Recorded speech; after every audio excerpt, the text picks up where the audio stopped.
welcome everybody to the SPJIMR 2013 Operations Conclave to debate really how Indian companies can manage risks and sustain supply chains at the same time as they straddle new geographies and go global. So I want to begin with Dr. Klosch's series of reforms being unleashed by the government in various sectors that could potentially throw up both new challenges and new opportunities from a supply chain standpoint. I think from my knowledge of what's happened in some of the Western countries and also where India is evolving, it's certainly going to happen that some of these major global players will be coming over to India, probably on a limited scale to start with. They're going to start with typically what they have is one region and start to get their systems in place and their policies in place, and then advance those.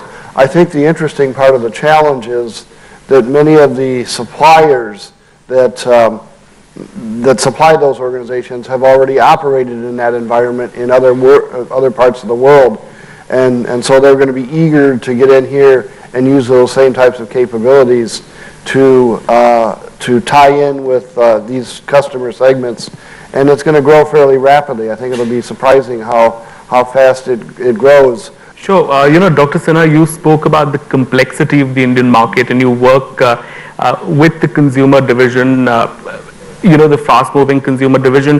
What are some of the challenges that new players and players such as yourselves with new competition coming in would have in this sort of space as far as supply chain is concerned? Would new players have to keep the idiosyncrasy of the Indian market in mind as they go about their supply chain strategy? Yeah, I think the more the competition, the better it is for the consumers. And new players will succeed only if they find a way to serve the consumers in an even better way. And anything that helps the consumer is good for the FMCG companies. So we would love the entry if they are able to able to serve the consumers better. When you go outside, you also face very different challenges. Give us a sense of how Indian companies are battling those challenges as they go into various geographies overseas. No question of battling, it's a question of adapting our supply chain to the rules and regulations of the country. Each country has its own rules and regulations, and we have to design the supply chain and execute it in a way which is within the legal framework of the company. It's really playing a fair game and succeeding at consumer level rather than succeeding through other means. Mr. Sikka, give us a sense of beyond really the risk of tsunamis and natural disasters, are there also a lot of other risks like regulatory risks, like currency risks? How does a conglomerate go about really managing all of these? Yeah, so we actually believe that a wrong measurement of risk or a faulty measurement of risk is actually worse than no risk measurement at all, because it senses a wrong sense of insecurity to the decision makers, and sometimes also unwarranted panic for them to take wrong decisions in the sense. So in our company, we have a very elaborate system of risk management where we look at economic risk, we look at geopolitical risk, we look at technological, societal risk. And based on the risk, we have been able to map the risk and then have the same lingo and the same vocabulary across all our organization, where if somebody speaks on a risk scale, everybody else at the decision-making level is able to appreciate what he's saying, and so that the action library can be triggered on.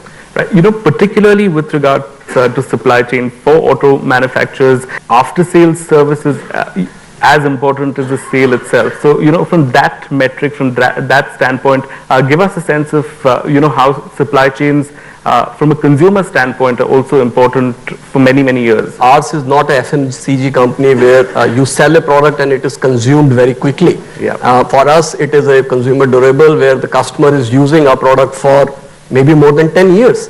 And these highly competitive days, you have to come up with product refreshes, you have to come up with facelifts, but you still have to keep SKUs and parts of the old kind of variants in the system. So our spare supply chain is actually becoming very complex. However, we have a very strong system to monitor it. We are looking at product standardization, we are looking at cross-platform standardization, where one part, if it is selected, if it is developed, then you can take it across the platforms. So that will give us a lot of standardization benefits and also make the supply chain job much easier.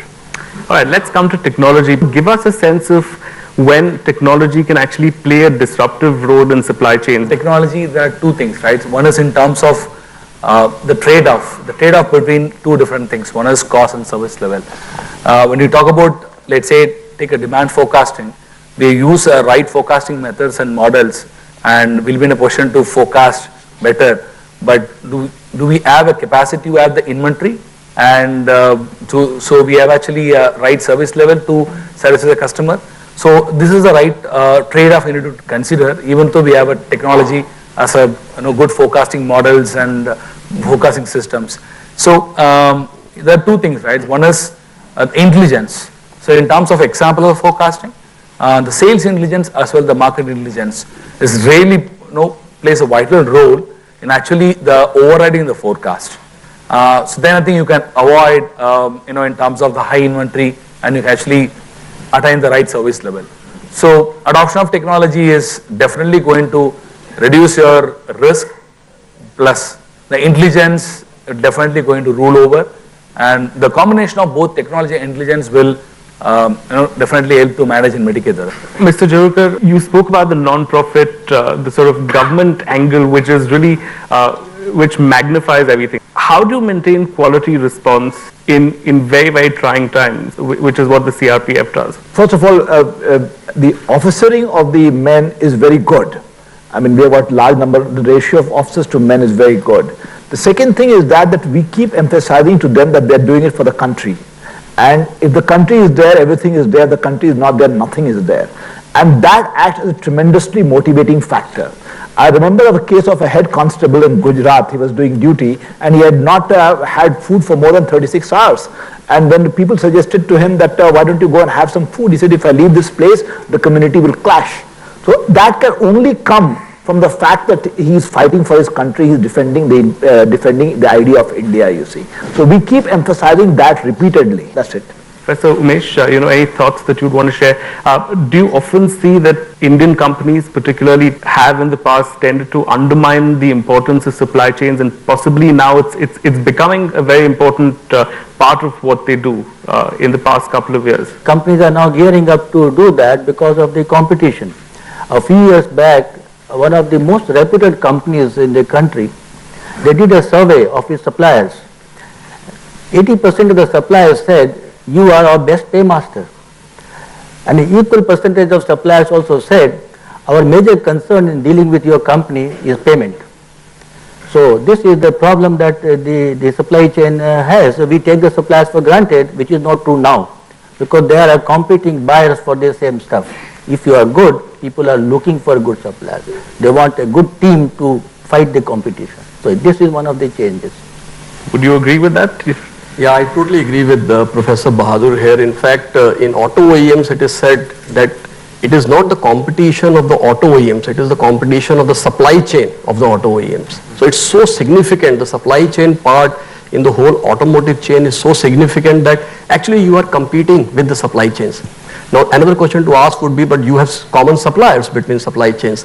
Yes, we have common suppliers with our competition, but the way we deal with our suppliers, the way we manage our suppliers, the suppliers get different outcomes. So, same supplier can be a good quality supplier to one OEM and he can be bad quality supplier to another OEM. So, how the OEMs manage their suppliers gives out the outcome from the supplier. So, actually with the same supplier base also, OEMs can have very distinctive competitive advantage. Right. Just a last word to you, sir. Sustainability and environment, these are burning issues that companies are dealing with elsewhere. Are they becoming burning issues in supply chain management as well? And from Godrej's standpoint, how are things changing because of that? We have always believed in sustainability. Take all the mangroves which Godrej manages, and the respect for green cover. Also the type of buildings that we have built, which are energy efficient buildings. So we always believed in sustainability and caring for the environment. Of course, the focus keeps increasing every year. So now we are caring even more and looking for newer avenues to make the whole operation more sustainable, not only within our premises, but also taking it to the vendors and the customers. Dr. Klosch, would you agree with that? That sustainability really has become a buzzword, at least in the developed world, and slowly that's being followed here in India and other developing countries. It's become a buzzword to a degree, and that's why we did the research we did to say, how do people define sustainability? And some people define it, and I think Walmart started off defining it fairly narrow and looking at reduced packaging. I think organizations today are widening that dramatically, where they're looking at the four pieces, not just reduced packaging, but also looking at the customer social responsibility, or the ethics part, the talent part, and the economic part, as well as the environmental part. And so you got to put all those things together, because sustainability is not just, I mean, you can be very sustainable in the idea of packaging, but if the company goes out of the business, or if the customer's not satisfied in the end, is that really good idea of sustainability? And the answer, of course, is no. So I think most companies that I talk to in the States are starting to broaden out that definition and make those trade-offs. And I think that'll flow overseas as well. All right, with that, a big thank you to our panelists.